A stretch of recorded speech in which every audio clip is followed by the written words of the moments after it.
Studentlar yerga yurvormanglar, roltonni faqat studentlar yeydi deb shunaqa odamlar bor. Roltonga xumor tutadi. Misol uchun, men umrimda birinchi marta ramyon tayyorlab ko'rdim. Uni отдельно qaynatib tayyorlash kerak ekan. Qanday pishirilishini umuman bilmasdim. O'zimcha sosiska olib keldim, sir olib keldim, sosiskalarni to'rg'adim, sirni to'rg'adim, lekin bori sosiskani sirligidan oluvdim. Ichiga sir qo'shilgan ekan, shunaqa mazza ekan. 3 ta solaman deb bittasini yeb qo'yibman. Ha, mayli dedim.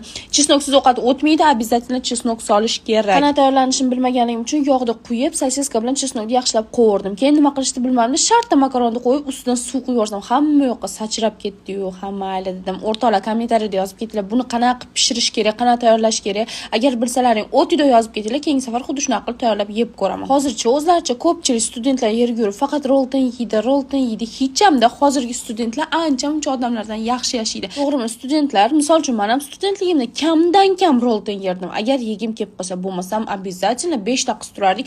Hamma uydan narsa olib kelardim. Bayram deb mazza qilib yashardik. Student agar ko'rayotgan bo'lsangiz, shu videoni hozirda siz nima yetganingizni yozib keting. Обязательно o'qiyman, lekin men buni yeb ko'rib shok bo'lib qoldim. Agar buni to'g'ri tayyorlab ko'rsam, ta'mi qanaqa bo'larkin, o'rtoqlar? Kommentda fikringlarni kutib qolaman.